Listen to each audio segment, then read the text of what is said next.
నామానికి వందనాలు.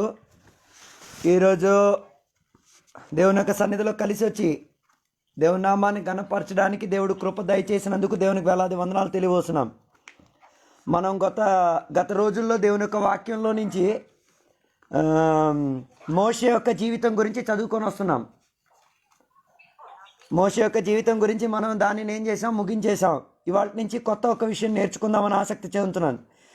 సమూయేలు గ్రంథములో యోనాతాన్ అని చెప్పిన ఒక వ్యక్తి గురించి మనము బైబిల్ గ్రంథం నుంచి చూసుకుందామని ఆశ చెందుతున్నాను. మోషే గురించి మనం చెప్పుకొచ్చిన విషయం మీకు అందరికీ గుర్తుందని ఆశపడుచున్నాను. మోషే తన చనిపోయిన ముసలితనములో కూడా తనకు కలిగినట్టుగా దేవునికి ఏం చేశారు, ఆరాధన చేసి తన బలము క్షయించిపోయిన దానిని పట్టించుకోకుండా దేవుని యొక్క పరిచర్యలో అనేక మంది ఆత్మికులను తయారు చేయడంలో ఆయన ఏం చేసుకున్నాడు, తన జీవితాన్ని ఆయన సిద్ధపరచుకొని వచ్చాడు. అదే రీతిగా మనం కూడా మన జీవితంలో ఏం చేసి తీరాలి, మన బలము చూసుకుంటూ కాదు, దేవుడు మనకిచ్చిన ఆయుష్లో ఎంత మనం పరిచర్య చేయగలుగుతాం అంత అధికంగా పరిచర్యలో ఏం చేయాలి, ముందుకు కొనసాగి తీరాలి. తర్వాత నేను మోషే గురించి చెప్పొచ్చిన మాట, మోషే మరణించడం వలన లేకపోతే మోషే చనిపోయిన తర్వాత తన శిష్యుడైన యెహోషువ మోషే కన్నా అధికముగా శక్తియుక్తంగా పరిచర్యలో వాడబడ్డాడు. మోషేకున్న ఆత్మీకత కన్నా అధికముగా యెహోషువ ఏం చేశాడు, యెహోషువని మోషే పెంచుకొని వచ్చాడు. మనం కూడా ఇలాగే శిష్యులను తయారు చేయాలి. మనకు కలిగిన దర్శనం, మనకు కలిగిన ఆత్మీకత, మనకు కలిగిన అభిషేకం, దానిని ఏం చేయాలి, విస్తారముగా అధికముగా మనలో ఉన్న దానికన్నా అధికముగా ఏం చెయ్యాలి, మన శిష్యులకు ఇచ్చి తీరాలి. మనకన్నా అధికంగా వారు పరిచర్యలో వాడబడి తీరాలి. దానికి ఉదాహరణగా నేను ఏలియా గురించి కూడా చెప్పాను. ఏలియాకున్న దానికన్నా రెండంతులుగా సేవా పరిచర్యలో, అభిషేకములో, దేవుని గురించి అనేక శిష్యులను తయారు చేయడములో రెండంతులుగా ఆయన ఏం చేశాడు, వాడుకున్నారు. అందుకే మనం కూడా మోషేలాగా మనం తయారు చేసిన వాళ్ళు మనకన్నా రెండంతులుగా ఉన్నవట్టేటట్టుగా మనం ఏం చేయాలి, మనకన్నా తగ్గే వాళ్ళుగా కాకూడదు, మనకన్నా ఎదిగే వాళ్ళుగా చెయ్యాలి. అది మోషే గురించి నేను చెప్పొచ్చిన మాట. తర్వాత నేను మోషే గురించి చెప్పొచ్చినది, మోషే మరణము ఎవరు, దేవుని యొక్క చేతులారా జరిగింది. దేవుడే ఆయనకి ఏం చేసింది, సమాధి చేసింది. ఉన్నారా నాతో కలిసి? మోషేకి సమాధి ఎవరు చేశారు, దేవుడే సమాధి చేశారు. అలాగైతే సమాధి కార్యక్రమములో ఉన్న ఆరాధన ఘనత చెందింది. మన సంఘములో, మన సమూహములో, ఆత్మిక అనుబంధములో ఎవరైనా చనిపోతే మనం అక్కడికి వెళ్ళాలి. మనం ఆ సమాధి కార్యక్రమంలో మన చెయ్యి ఏం చెయ్యాలి, ఇచ్చి తీరాలి. అందుకే కదా మోషేకి సమాధి చేసింది ఎవరు, సాక్షాత్ దేవుడే సమాధి చేసింది. అలాగైతే దేవుడు ఒక మనిషికి సమాధి చేశారంటే సమాధి కార్యక్రమములో ఉన్న ఆరాధన పరిచర్య ఘనత చెందింది. దానిలో మనం ఏం చెయ్యాలి, సభ్యులై వెళ్ళి చేరి దర్శించి ఆ పరిచర్యకు సహకరించి సమాధి కార్యక్రమము మన చేతులారా మన సాన్నిధ్యతలో జరిగి తీరాలి. ఎగ్గొట్టకూడదు. ఎవరైనా చనిపోతే మనం ఎగ్గొట్టకూడదు. నేను వెళ్ళేసి సకంలో జంప్ అయిపోకూడదు. కొందరు సకంలో ఏమైపోతున్నారు, జంప్ అయిపోతున్నారు. అలా చేయకూడదు. అది దేవుని యొక్క బిడ్డలు అలా చేయడం అదేం కాదు, కరెక్ట్ కాదు. అందుకే మోషేకి సమాధి ఎవరు చేశారు, సాక్షాత్ దేవుడే చేశారు. తనకు కుటుంబీకులు ఉన్నారు, పిల్లలు ఉన్నారు, బంధువులు ఉన్నారు, మిత్రులు ఉన్నారు. అందరూ ఉన్నా కూడా ఆయనకు సమాధి కార్యక్రమము ఎవరి చేతులారా జరిగింది, దేవుని చేతులారా జరిగింది. యెహోవాయే ఆయనకి ఏం చేశారు, శుభ్రంగా గొయ్య తవ్వి ఆయనను ఇంకేం చేశారు, వాక్యాధారముగా ఆయనకేం చేశారు, సమాధి చేసి పెట్టారు. అలాగైతే క్రీస్తులో ఉన్న దేవుని బిడ్డలు కూడా ఏం చెయ్యాలి, సమాధి కార్యక్రమానికి వెళ్ళి తీరాలి. మన ఏం చెయ్యాలి, ఆ పరిచర్యలో ఉండి తీరాలి. తర్వాత చివరికి మోషే గురించి నేను చెప్పొచ్చిన మాట, మోషే చనిపోయిన తర్వాత మళ్ళా ప్రత్యక్షమయ్యాడు. ఎప్పుడు, యేసుక్రీస్తు వారు ఉన్న కాలములో యేసుక్రీస్తు వారు తన శిష్యులతో కలిసి ఏం చేశారు? కొండ మీదకి వెళ్ళినప్పుడు ఎవరు ప్రత్యక్షమయ్యారు? మోషేయు ఏలియా ఏమయ్యారు? ప్రత్యక్షమయ్యారు. అది మనకి సూచన తెలియపరిచేది ఏంటో తెలుసా? ఒకవేళ మనం క్రీస్తులో ఉండి చనిపోయినా, దేవునిలో ఉండి ఎదిగి చనిపోయినా మనకేముంది? రెండోసారి తిరిగి మానవునిగా వచ్చే ఒక అనుభవం ఉంది. రెండవ మారిగా మనం వచ్చినప్పుడు చెట్టుగా బొట్టుగా కాదు వచ్చేది, పశువులుగా కాదు వచ్చేది. ఎలాగొచ్చేది? మనం ఎలాగున్నామో మనిషిగా, అదే మనిషిగానే ఏం చేస్తాం? వస్తాం. అందుకే ఏం చేయాలి? క్రీస్తులో ఉండాలి, క్రీస్తులో ఎదగాలి, క్రీస్తులో జీవించాలి, క్రీస్తులో బలపడాలి. అలాగైతే ఖచ్చితంగా మనం ఏం చేద్దాం? మరలా మోషే వచ్చినట్ల మనము మళ్ళీ తిరిగి వస్తాం. ఇదే నేను మోషే యొక్క జీవిత గుణం గురించి నేను చెప్పుకొచ్చిన మాట.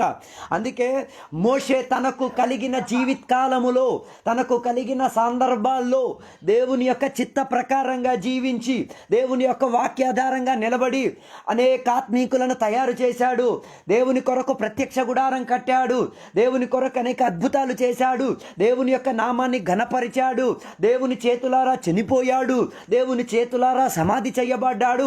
దేవుడు ఆయనకు అనుమతి ఇచ్చిన ప్రకారముగా మరలా వచ్చి ప్రత్యక్షమై అనేక మంది శిష్యులకు బలపరిచి, అనేక మంది భక్తులకు ప్రోత్సాహం ఇచ్చి, పునరుద్ధాన విషయం గురించి, రెండో రాకడ విషయం గురించి ఒక అవగాహనను మోషే జీవితం ద్వారా రుజువుపరిచారు.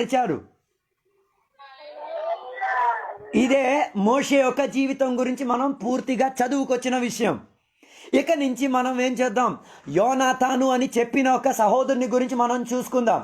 బైబిల్ గ్రంథంలో యోనాతాను అని చెప్పిన ఒక వ్యక్తికి యేసుక్రీస్తు వారితో ఏం చేయొచ్చు? కలిపి మనం చదవచ్చు. యోనాతానికి కలిగిన గొప్ప స్వభావం ఏంటంటే, నమ్మదగిన స్నేహబంధాన్ని ఏర్పాటు చేసుకొని వెళ్ళిన ఒక కుమారుడు. ఉన్నారా నాతో కలిసి?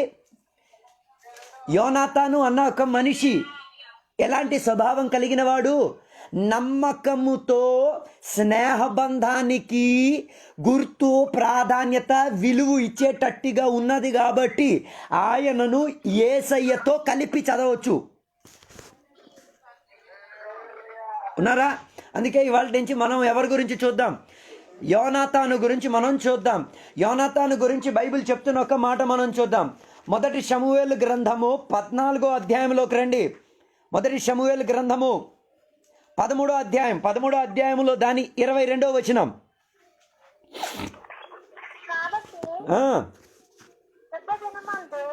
చదవమ్మా, స్పీడ్.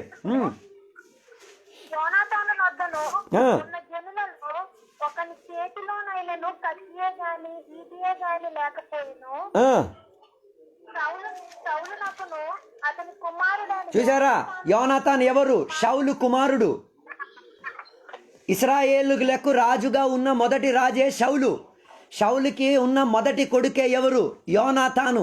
యోనాతాను అన్న పేరుకి అర్థం ఏంటంటే, యెహోవా నాకు ఇచ్చినది, యెహోవా నాకు ఇచ్చుకున్నది. అదే దాని అర్థం. యోనాతాన్ అన్న పేరుకి అర్థం. అంటే షౌలు చెప్పుకోగలిగిన ఒక అనుభవం ఏముందో తెలుసా? తనకు కలిగిన కొడుకును ఎవరిచ్చారు? దేవుడిచ్చినదే అని ఆయన ఏం చేశాడు? పేరు పెట్టాడు. అలాగా ఆ కుమారుని పేరే యోనాతాను అని బైబిల్ చెప్తున్నది. అందుకే ప్రియ దేవుని యొక్క బిడ్డలారా, మన ఇంటిలో పిల్లలకు పేరు పెట్టినప్పుడు వాక్యాధారంగా పిల్లలకి పేరు పెట్టండి. ఎలా పేరు పెట్టాలి? వాక్యములో ఉన్నట్టుగా, అర్థము ఉన్నట్టుగా ఏం చేయాలి? వారికి పేరు పెట్టాలి. అర్థం పర్థం లేనట్టుగా ఏం చేయకూడదు. అర్థం లేనట్టుగా ఏం చేయకూడదు?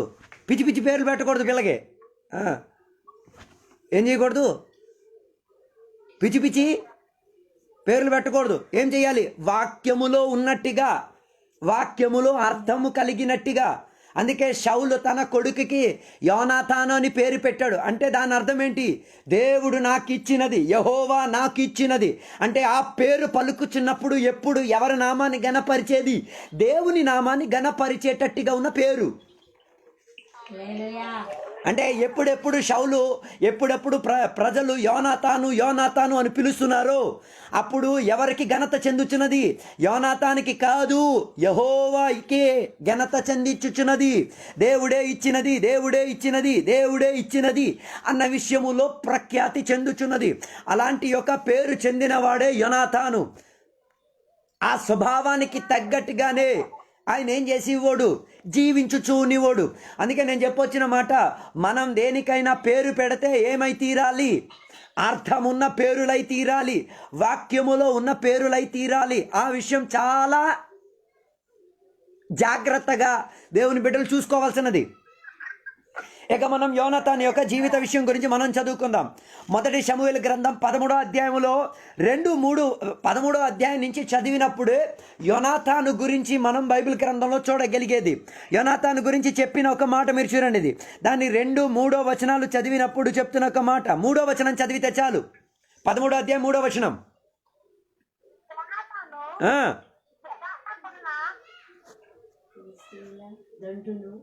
చదవమ్మా. అక్కడ చదివిన ఒక మాట మీకు చదవమని చెప్తే ఎవరు చదవట్లేదు. 13వ అధ్యాయం 3వ వచనం స్పీడ్గా చదవండి. యోనాతాను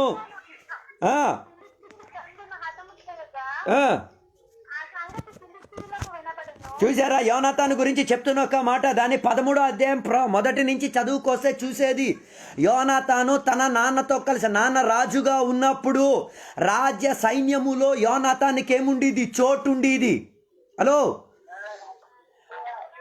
నాన్న రాజు అయితే కొడుకుని ఏం చేశారు?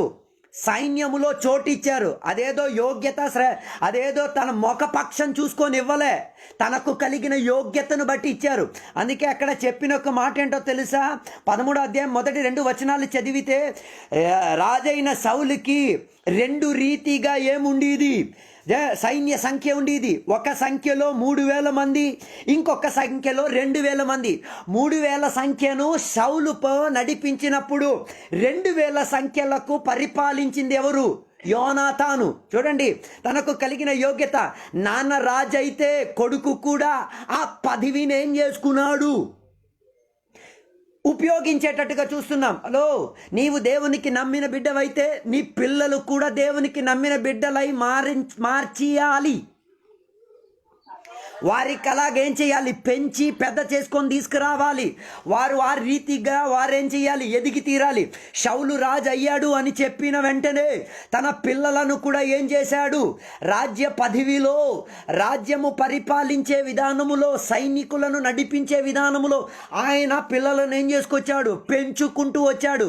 అందుకే షౌలుకి 3,000 మంది సైనికులు ఉన్న కారణముగా ఎవరికి? యోనాతానికి ఎంతమంది ఉండేవారు? సుమారు 2,000 మంది ఉండేవారు. నాన్న 3,000 మందికి నడిపిస్తే కొడుకు ఎంత వేల మందికి నడిపిస్తున్నాడు? 2,000 మందికి. చూడండి ఎంత మంచి పెంపకం. హలో, నాన్న 3,000కి నాయకత్వం వహించినప్పుడు కొడుకు ఎంతమందికి? 2,000 మందికి నాయకత్వం వహించేటట్టుగా షౌలు తన కొడుకుని ఏం చేశాడు? పెంచుకుంటూ వచ్చారు. అందుకే ఒక విషయం తెలుసుకోవాలి, నీకున్న పిల్లలు ఏం చేయాలి? నీవు పొందుకున్న వాక్యోపదేశం ద్వారా పెరగడం కాదు, నీ ఉన్న తరగతిలో వారు పెరగాలి.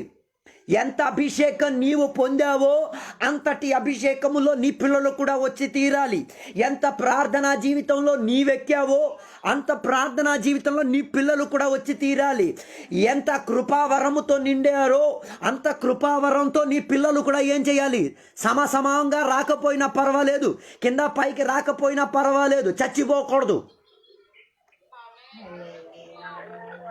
అందుకే ఈ విషయంలో యోనాతాను గురించి నేర్చుకోగలిగింది ఏంటో తెలుసా? నాన్నకు కలిగిన పదవిలో, నాన్నకు కలిగిన అదే యోగ్యతలో, నాన్నకి దేవుడిచ్చిన ఆ పరిమితిలో ఆయన కూడా దగ్గరగా ఏం చేశాడు? వెనక్కై వచ్చాడు. అది పిల్లలను పెంచే విధానం. నీవు గాని ప్రార్థన చేయకపోతే నీ పిల్లలు ప్రార్థన చెయ్యరు. నీవు గాని సువార్త చెప్పకపోతే నీ పిల్లలు సువార్త చెయ్యరు. నీవేమో అడ్డదిడ్డంగా మాట్లాడితే నీ పిల్లలు కూడా అడ్డదిడ్డంగా మాట్లాడతారు. నీవేమో ఇతరులకు వేదన పరిచేటట్టుగా మాట్లాడితే నీ పిల్లలు నీకన్నా డబల్ వేదన పరిచేటట్టుగా మాట్లాడతారు. నీవు గాని ఆత్మీయతలో ఆరాధన చేస్తే నీ పిల్లలు కూడా ఆత్మీయతలో ఆరాధన చేస్తారు. నీవు గాని అభిషేకములో పూర్ణత చెందితే నీ పిల్లలు కూడా అభిషేకంలో పూర్ణత చెందుతారు. అలాగైతే ఏ విత్తనం నీ పిల్లల్లో నాటుతావు అదే మొలిచొస్తుంది. అందరికి అర్థమైందో లేదో నాకు తెలియట్లేదు. హలో, శౌలికి చెప్పడానికి ధైర్యం ఉంది, శౌలికి చెప్పడానికి బలం ఉంది. ఏంటో తెలుసా?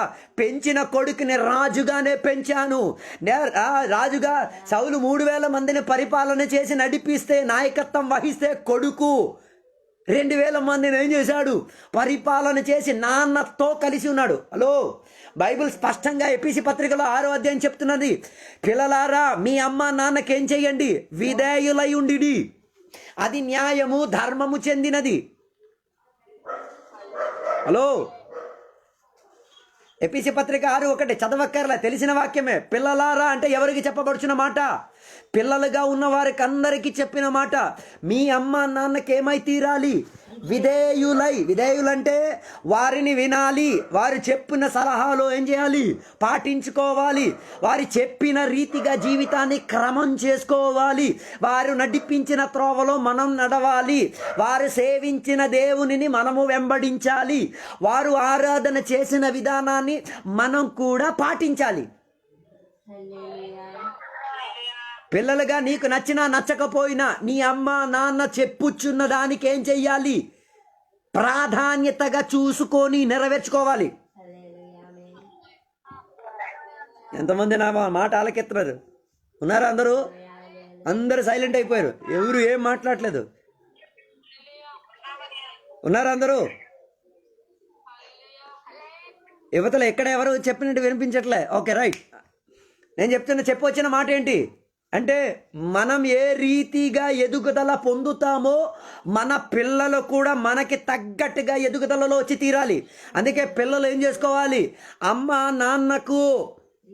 నాన్నలకు విధేయత చూపించుకొని, వారు చెప్పిన సలహాలకు, వారు పలుకుచున్న మాటలకు, వారు నడిపించిన విధానానికి ఏం చెయ్యాలి? లోబడి దానికి తగ్గట్టుగా జీవించాలి. అడ్డదిడ్డంగా మాట్లాడకూడదు. ఏం చేయకూడదు? ఈ కాలంలో పిల్లలు చెప్పే డైలాగ్, నీకేటి తెలుసు నాన్న, నీకు చదువు లేదు. అవును, మరి నీకు చదువు లేదు. ఆయనకి చదువు లేదు కాబట్టే నిన్ను స్కూల్ గట్టెక్కించింది. ప్రైజ్లో రాదు. ఆయనకి చదువు లేదు కాబట్టే నిన్నేం చేసింది? నెక్కర వేయించి, షర్ట్ వేయించి, బట్టలు వేయించి నిన్ను ఎక్కడికి తీసుకెళ్ళింది? బడిలోకి తీసుకెళ్ళింది. ప్రైజ్లో రావట్లేదు. ఆయనకంత జ్ఞానం ఉండబట్టే, ఆయనకంత అనుభవం ఉండబట్టే నిన్నేం చేశారు? వీళ్ళు నేర్పించారు, అమ్మ నాన్న పలకడం నేర్పించారు. హలో, కానీ మనం చెప్పే డైలాగ్, నీకేడు తెలుసు? ఆయనకి కాకపోతే ఇంకెవరికి తెలుసు? ప్రైజ్లో రావట్లే. అందరూ సైలెంట్. అర్థమవుతున్నదంటే మధ్య మధ్యలో చేతులు గట్ట ఊపండి, మీకు అర్థమవుతున్నది అన్నట్టుగా నాకు అర్థమవుతుంది. అందుకే నేను చెప్పొచ్చిన మాట, అమ్మ నాన్న చెప్పిన దానికి ఏం చెయ్యాలి? మనం అనుసరించి తీరాలి. అది ధర్మమైనది, అది మనకి ఆయుష్ ఇచ్చినది. హలో, పిల్లల ఆయుష్ తగ్గిపోవడానికి కారణం ఏంటి? త్వరగా పిల్లలు చనిపోవడానికి కారణం ఏంటి? త్వరగా చచ్చిపోవడానికి ఆత్మహత్య ఏం చేయక్కర్లే. త్వరగా చచ్చిపోవడానికి అమ్మ నాన్న మాట వినకుండా పోండి. అమ్మ నాన్న సెతగొట్టండి. అమ్మ నాన్నను పట్టించుకోకపోకుండా పోండి. నీ సావు నువ్వే రాసేసుకుంటున్నావు. నీ చావుని నువ్వేం చేసేస్తున్నావు? నిర్ణయం చేసుకుంటున్నావు. ఇంకెవరు ఏం చెప్పక్కర్లేదు. అందుకే బైబిల్ స్పష్టంగా చెప్తున్నది, అది న్యాయమైనది, అది ధర్మయుక్తమైనది, అది నీకేం చేయగలుగుతాయి? ఆయుష్ పోయగలుగుతుంది. అందుకే కదా యేసయ్యకున్న స్వభావం చూడండి. నాన్న చనిపోయాడని చెప్పి, నాన్నకు మరణం సంభవించిందని చెప్పి పెద్ద కొడుకుగా ఇంట్లో ఉండి ఏం చేశాడు? వడ్రంగి పని చేశాడు. వడ్రంగి పని. యేసయ్యకి ఏమైనా అవసరం ఏంటి వడ్రంగి పని చేయడం? కానీ కుటుంబాన్ని పోషించడానికి తన తల్లి మాటకు గౌరవం ఇచ్చే విధానాన్ని చూపించేటట్టుగా ఏం చేశారు? ఇంటిలో ఉండి వడ్రగ్గి పనిచేసి తన కుటుంబాన్ని ఏం చేశారు? ఒక గట్టెక్కించడానికి ప్రయత్నం చూసుకున్నాడు. కావాల్సినవన్నీ చేసి పెట్టిన తర్వాతనే ఏ సంవత్సరంలో యేసయ్య సేవా పరిచర్యకు వచ్చింది? 30వ సంవత్సరంలో. అంటే ఆయనకి సుమారు కొన్ని 20 సంవత్సరాలు పట్టింది. 12వ సంవత్సరంలో కదా దేవాలయానికి వెళ్ళింది. అప్పుడు నానున్నాడు. అంటే 12వ సంవత్సరాల నుంచి 30 సంవత్సరాల వరకు అంత సమయం పట్టింది తనకున్న సహోదరులు పెరిగి రావడానికి. వారు ఎదుగుదల పొందినంత వరకు ఈయన ఇంటి దగ్గరుండి ఏం చేశారు? అమ్మకి, తల్లికి, తన కుటుంబానికి కావాల్సినవన్నీ అందజేసి ఆయన ఏం చేశారు? ఇంటిలో ఉన్న ధర్మాన్ని నెరవేర్చాడు. ఓకేనా? అందుకే యోనాతానికి చెప్పడానికి యోగ్యత ఉంది. యోనాతానికి ఉన్న మంచితనం ఉంది. ఏంటి?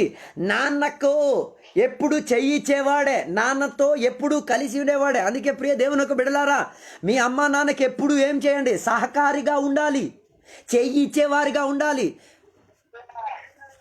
మీ నాన్న మేస్త్రి అయితే అప్పుడప్పుడు నీవు కూడా వెళ్ళి సహాయం చేయి, నష్టమేం లేదు.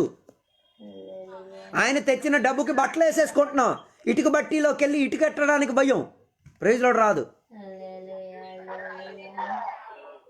ఆయన తెచ్చిన బట్టలు, కోటు, ప్యాంటు, షర్టు, చెప్పులు ధరించేసుకొని టక్కేసుకొని ఊరంతా పల్సర్ మీద జమ్మని తిరిగేస్తావు. కానీ ఆయనతో కలిసి వెళ్ళి ఇటుక బట్టీలో 2 ఇటుకలు ఎత్తావు. హల్లెలూయా. మీ నాన్న ఏం పని చేస్తున్నాడంటే ఈ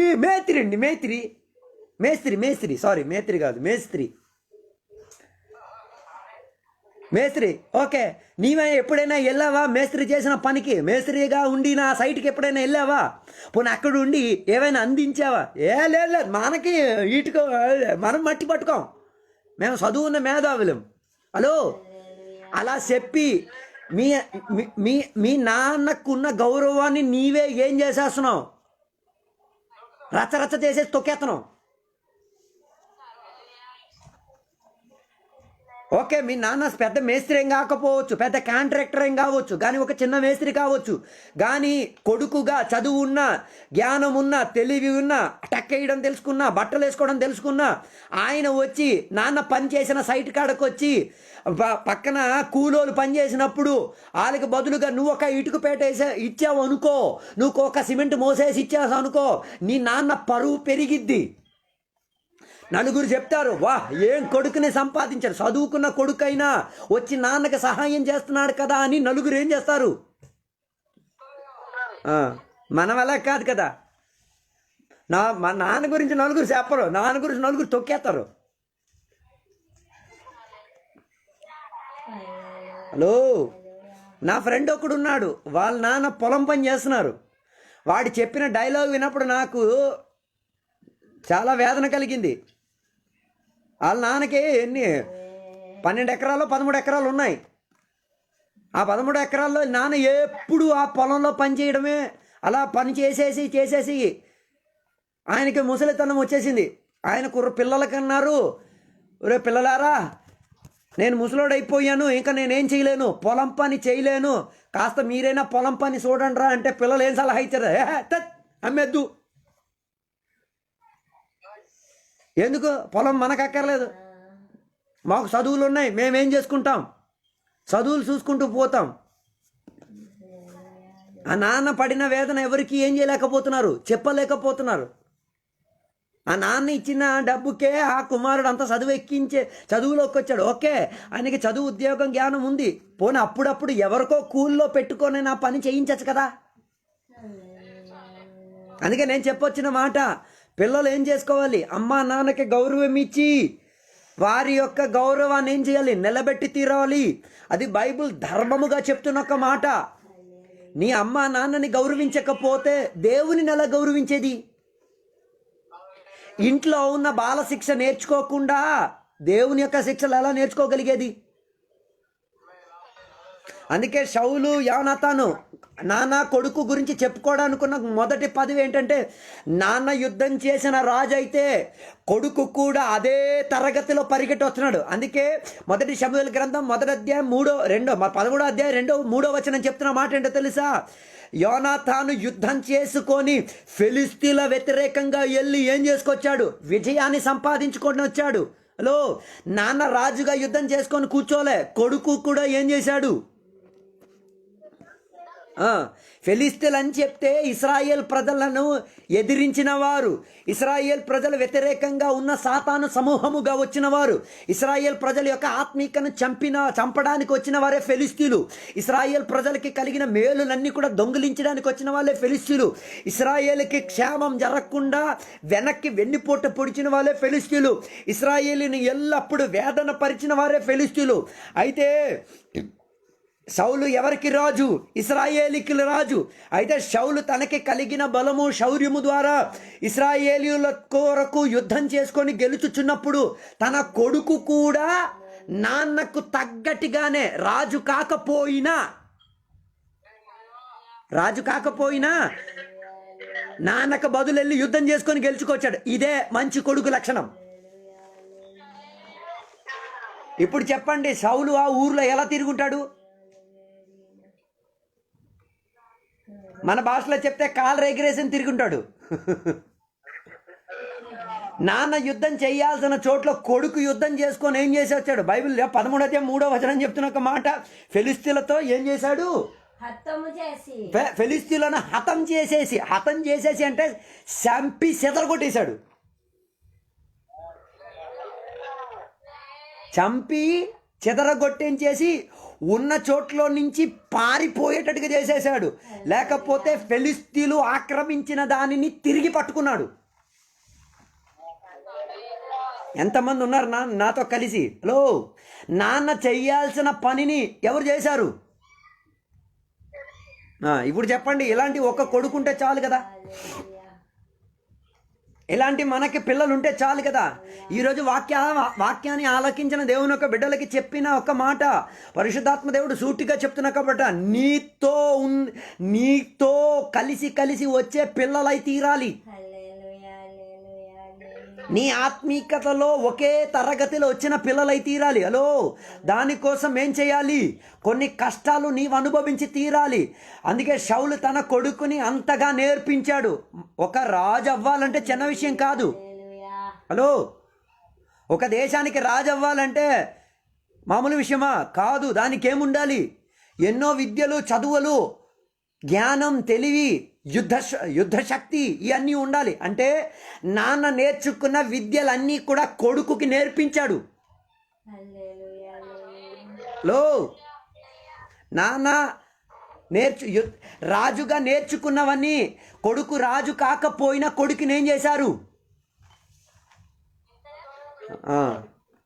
మీరు చేస్తున్న పని మీ పిల్లలకి నేర్పించండి. హలో, వారికి నచ్చినా నచ్చకపోయినా నేర్పించండి. అది ఏమిటి? అది మంచిదే. అందుకే యోనాతానుకున్న ప్రత్యేకత అంటే తెలుసా? నాన్న నేర్పించిన బాలపాఠాలన్నీ కూడా నేర్చుకొని యుద్ధం చేయడానికి బయలుదేరాడు, నాన్న లేకుండా. ఉన్నారా? ఈరోజు మీ మనసాక్షికి మీరే ఒకసారి అడగండి, మీరు లేని సమయం చూసి మీ పిల్లలు ఏవైనా సంపాదించుకొని రాగలుగుతారా? ఆ రీతిగానేనా నీ పిల్లలకు పెంచి తీసుకొచ్చింది? హలో,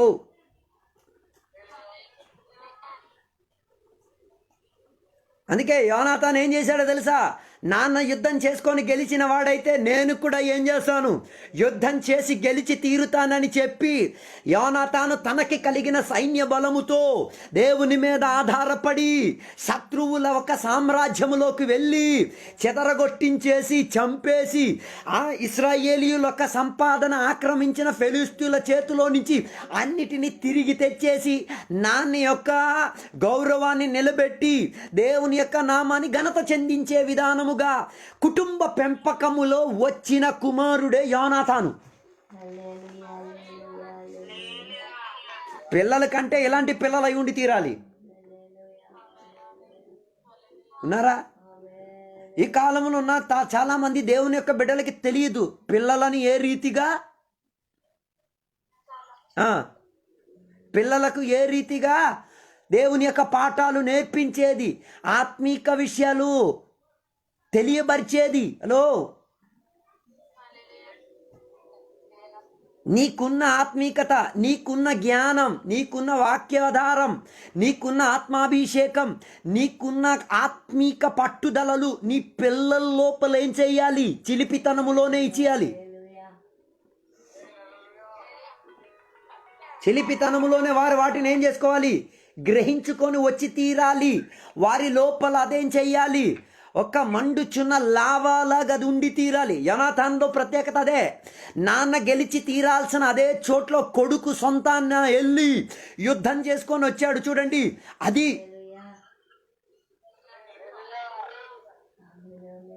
అలాంటి రీతిగా మన పిల్లలను ఏం చెయ్యాలి? పెంచుకు రావాలి. మనకున్న ఆత్మీక పరిపక్వత మన పిల్లలకేం చెయ్యాలి? ఇచ్చి తీరాలి. బైబిల్ గ్రంథంలో మనం అందరం దానియేలు, షద్రక్, మేషక్, అబేద్నెగోల గురించి చెప్తుంటాం కదా. అందరూ ఘోరం వాక్యాలు విన్నారు. అందరికీ వాళ్ళ గురించి బాగా తెలుసు. కానీ వాళ్ళకి ఏమైందో తెలుసా?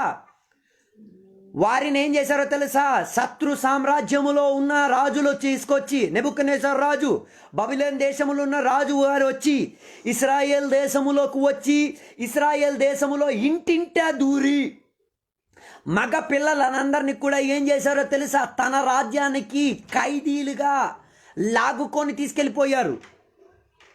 ఎలాగా? ఖైదీలుగా లాగుకొని తీసుకెళ్ళిపోయారు.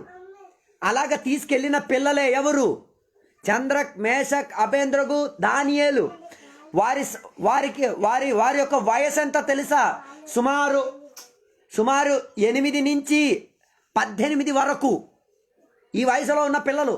18 కూడా లేదు, 16, 8 నుంచి 16 వయసు వరకు ఉన్న పిల్లలు. లేకపోతే వారు ఎదిగి వచ్చిన సమయం. ఇలాంటి సమయములో ఈ పిల్లలను ఏం చేశారు? వారి ఇంట్లో నుంచి, వారి కుటుంబంలో నుంచి, వారి సమూహములో నుంచి, వారి ఆత్మీక అనుబంధంలో నుంచి బలవంతంగా కొట్టి, ఈడ్చి, చంపి ఈ పిల్లలను ఏం చేశారు? ఎత్తుకు తీసుకొచ్చారు. ఇప్పుడు చెప్పండి నాకు జవాబు. ఈ పిల్లలు ఆత్మీకులుగా ఉంటారా? మీ పిల్లలు కానీ ఈ వయసులో తీసుకెళ్తే ఆత్మీకులుగా ఉంటారా? దానియేలు గురించి, షద్రక్, మేషక్ గురించి బోల్డ్ వాక్యాలు అందరూ చెప్తారు. Very good. నాకు అందులో ఏమి నష్టమేం లేదు. నాకు లాభమే, నాకు ఇష్టమే ఆ వాక్యాలు వినడం. కానీ ఆ అమ్మ నాన్న చూడండి, 8 వయసు నుంచి 16 వయసు వరకు ఉన్న పిల్లలకు వాక్యం నేర్పించారు, ప్రార్థనా జీవితం నేర్పించారు, ఆత్మాభిషేకం గురించి తెలియపరిచారు, ఏవి తినాలో ఏవి తినకూడదో నేర్పించారు. హలో, ఏమి తినాలో ఏమి తినకూడదో పిల్లలకి నేర్పించారట. మీ పిల్లలైతే ఏ తినాలో ఏం తినాలో తెలుసా? నేను తిన్ను అని చెప్తే, ఆ ఉదాహరణకి దోసకాయ లేదు, గుమ్మడికాయ తీసుకోండి. గుమ్మడికాయ నీ పిల్లలకి ఇష్టం లేదంటే అది నీ పిల్లలకి ఇవ్వడానికి ఉందా సత్తా?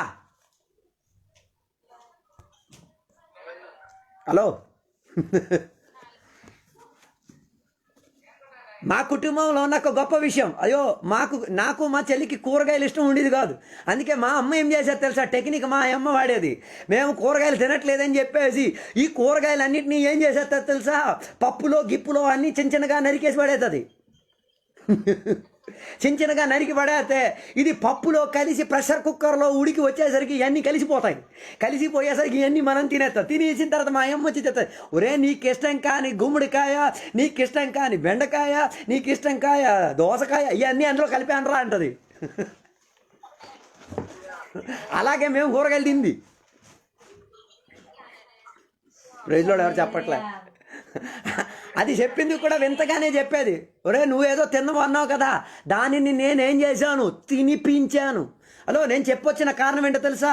ఈ దానియేలు, చంద్రక్, మేషక్, అభ్యంతరగులు 8 సంవత్సరాల నుంచి 16 సంవత్సరాల వయసులో ఉన్న పిల్లలే. కానీ వారికి ఏమి తినాలి, ఏమి ఆత్మీయతలో తినాలి, ఏమి తినకూడదు, వారికి ఏముంది, పట్టుదల ఉంది. పరాయ దేశములో ఖైదీలుగా తీసుకెళ్ళి బంధించేసుకొని వారిని ఏం చేశారో తెలుసా? అమ్మ, నాన్న, కుటుంబం, ఆత్మిక అనుభవం, ఆరాధన విధానం అన్నిట్లో నుంచి వీరిని ఏం చేసేశారు? బంధించేసి ఉంచారు. వెళ్ళిన దేశంలో ఏం చేయలేరు? ప్రార్థన చేయలేరు. వెళ్ళిన దేశంలో ఉపవాసం చేయలేరు. వెళ్ళిన దేశంలో వారికి నచ్చిన ఆహారం తినలేరు. వెళ్ళిన దేశంలో వారు నమ్ముకున్న దేవునిని పలకలేరు. వెళ్ళిన దేశంలో ఏం చెయ్యాలన్నా రాజుగారు చెప్పినట్టుగా చెయ్యాలి.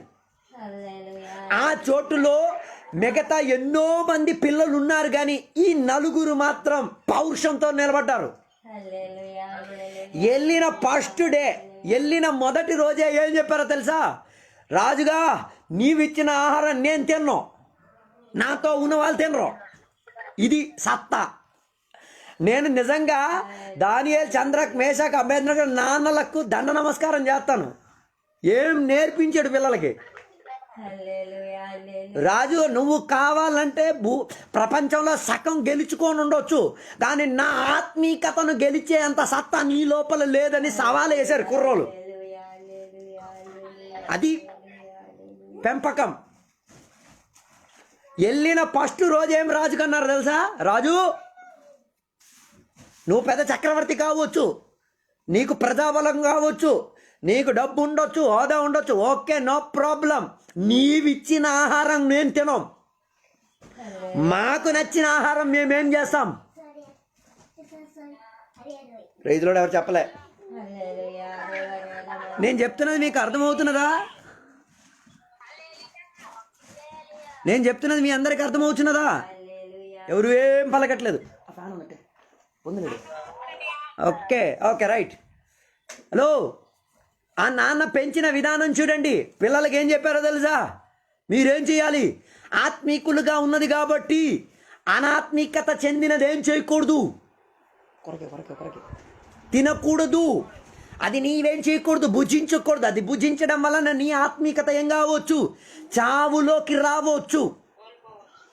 అది నీ ఆత్మీకత కోల్పోవచ్చు, నీ విశ్వాస జీవితం కోల్పోవచ్చు, నీ లోపల శాపం రావచ్చు, నీకేం కావచ్చు? అది దేవుని యొక్క వశములో నుంచి ఉగ్రత తీసుకురావచ్చు. అందుకే ఈ కుర్రోలు ఏం చెప్పారో తెలుసా? రాజుగారు, మీరిచ్చిన ఆహారం కానీ, మీరిచ్చిన విధి విధానాన్ని కానీ మేమేం చేయలేం, పాటించలేం. మేం ప్రత్యేకపడిన జనాంగం. నీవు మా అమ్మ నాన్న నుంచి మమ్మల్ని దూరపరచవచ్చు, మా కుటుంబం నుంచి మమ్మల్ని దూరపరచవచ్చు, మా ఆత్మిక అనుబంధం నుంచి మమ్మల్ని దూరపరచవచ్చు, మాకున్న సమూహం నుంచి మీరు వేర్పరచవచ్చు, కానీ లోపలికెళ్ళిన వాక్యములో నుంచి మమ్మల్ని ఏం చేయలేరు? వేర్పరచలేరు.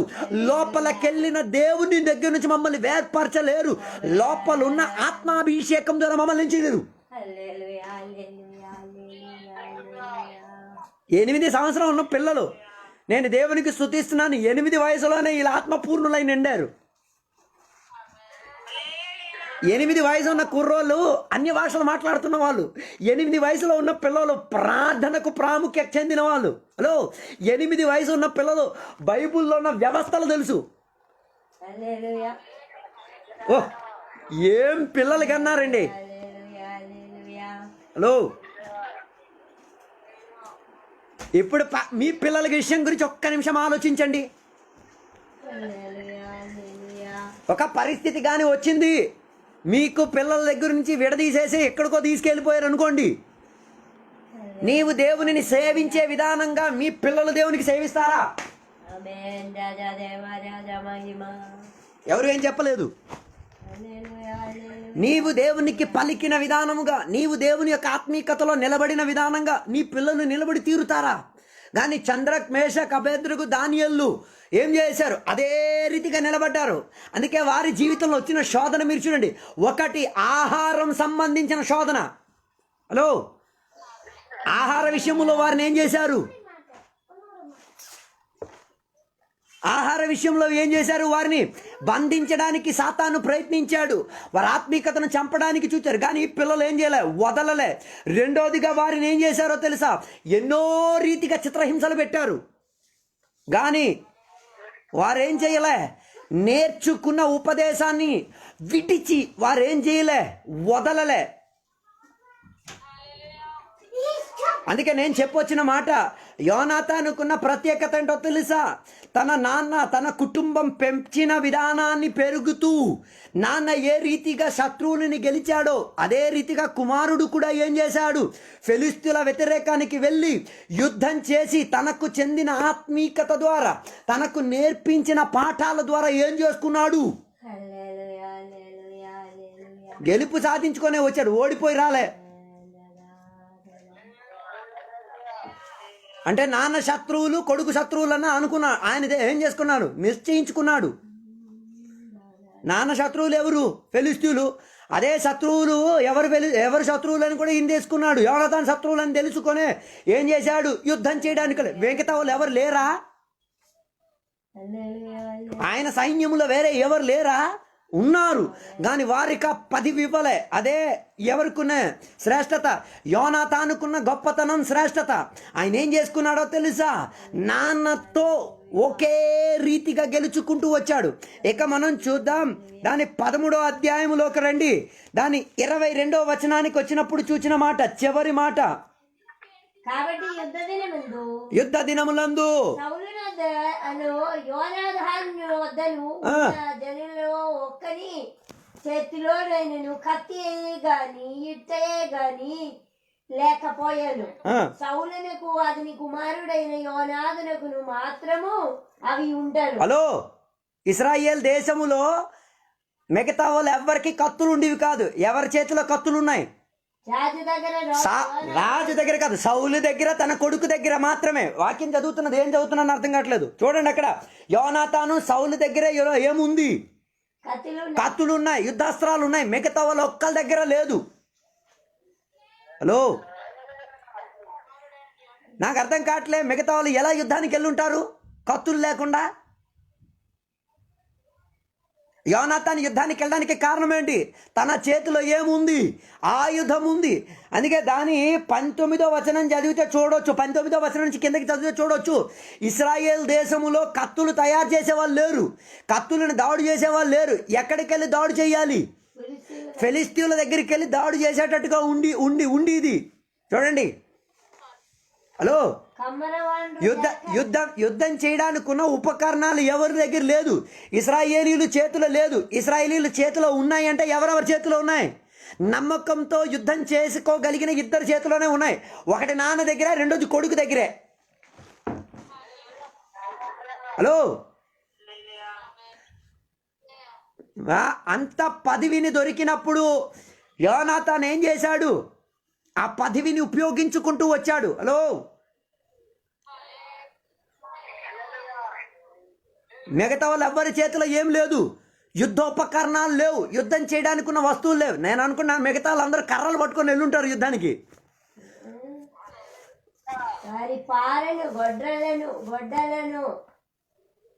మిగతా వాళ్ళందరూ ఏం కర్రలు పట్టుకొని వెళ్ళినప్పుడు యోనాతాను సౌలు మాత్రమే ఏం చేశారు? వారికి కలిగిన యుద్ధోపకరణాలు పట్టుకుంటూ ఏం చేశారు?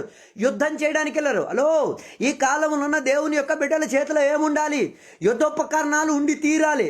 ఈ కాలంలో ఉన్న దేవుని బిడ్డల చేతిలో ఏం లేదు, యుద్ధోపకరణాలు ఉన్నాయి. వాటన్నిటిని ఏం చేశారు? పూడ్చిపెట్టేశారు. యుద్ధానికి వెళ్తున్నారు, కానీ ఏం చేయట్లే, యుద్ధోపకరణాలు లేవు. ఎపిసి పత్రికలోకి రండి, మనకున్న యుద్ధోపకరణాల గురించి చెప్తున్న ఒక మాట. ఎపిసి పత్రికలోకి వస్తే 6వ అధ్యాయంలోకి వస్తే దాని 15వ వచనం నుంచి చదివినప్పుడు మనం చూడొచ్చు దేవుడు మనకిచ్చిన యుద్ధోపకరణాలు ఏంటి. మన యుద్ధోపకరణాలు 13వ వచనం చెప్తున్న ఒక మాట. దేవుడు మనకిచ్చిన సర్వాంగ కవచాన్ని ధరించుకొని ఏం చేసుకోవాలి?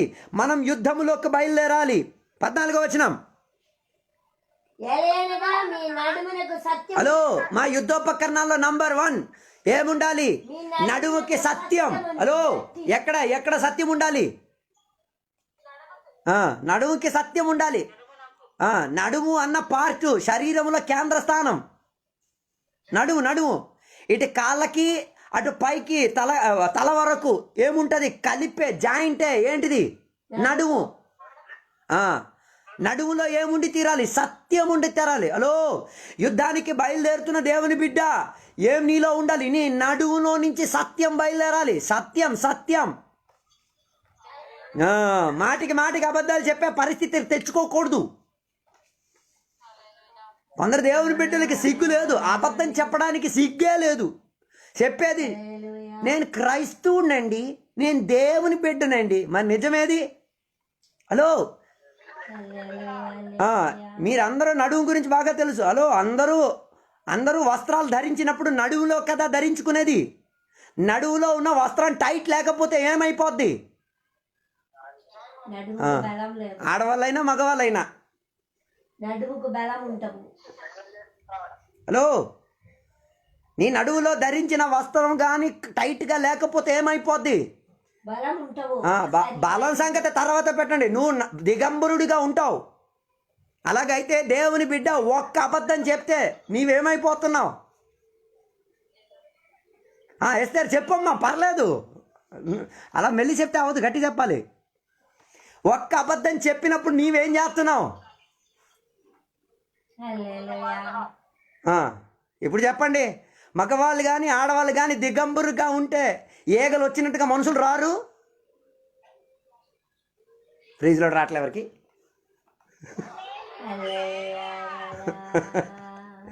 నిజమా కాదా జానయ్య గారు? ఒక్క అబద్ధం చెప్తే ఏమైపోద్ది? చాలామంది చెప్తారు కదా, ఒక్క అబద్ధం చెప్తే ఏమైపోద్ది అంటే నీవు వస్త్రాలు ఊడిపోతాయి. వస్త్రాలు ఊడిపోతే చూడడానికి బోల్డ్ మంది వస్తారు. అంటే నీ నీ నీ నీ శరీర అవయవాలు ఎవరు చూస్తారు? ఎవరో చూసుకోవాల్సిన పరిస్థితి. అందుకే నడువుకి సత్యం. హలో, బాగా వినేసి దేవునికి స్తుతించాలి. నడువుకి ఏముండాలి? ఏ దట్టు ఉండాలి? సత్యం అన్న దట్టు ఉండాలి. ఈ కాలంలో చాలా మందికి ఏం లేదు, సత్యం లేదు. అందుకే ఈరోజు వాక్యం ఆలకించిన ప్రియ దేవుని బిడ్డలారా, మీకు కావాలంటే నేను ఏం చేస్తాను? మీ కాలు మొక్కి చెప్తాను, దయచేసి ప్రతి విషయంలో సత్యం చెప్పండి, సత్యముతో నడవండి. అబద్ధం చెప్పాల్సిన పరిస్థితి వస్తే మౌనం పాటించండి. ఇప్పుడు అర్థమైందా? ఒక అబద్ధం చెప్తే ఏమవుతుంది అర్థమైందా?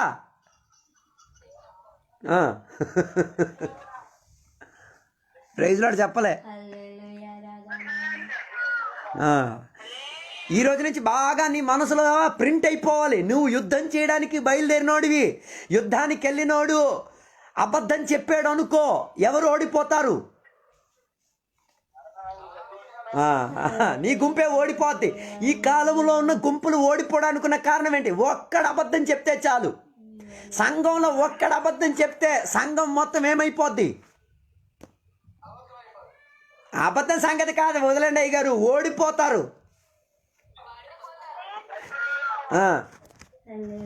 మీకు అలా చెప్తే అర్థం కాదు. ఒక్కడు అబద్ధం చెప్పాడు అనుకోండి, ఆడ బట్టలు ఊడిపోయినప్పుడు అందరూ గుంపు కూడా ఆడనే చూస్తారు. అప్పుడుకి శత్రువులకి కొట్టడానికి సూపర్ ఛాన్సు.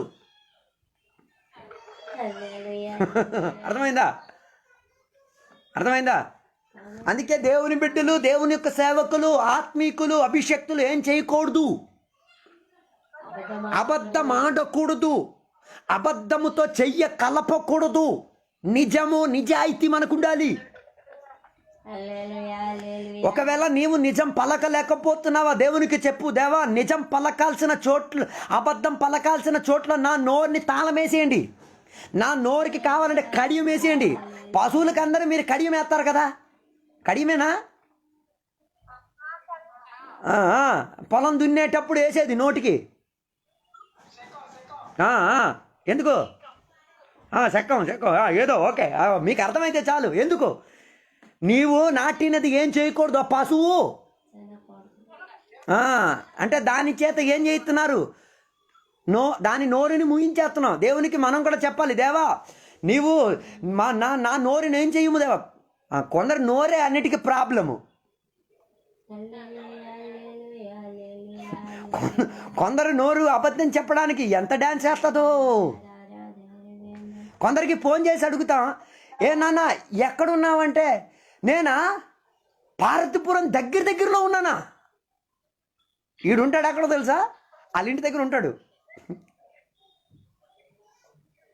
ఎక్కడ ఉంటాడు?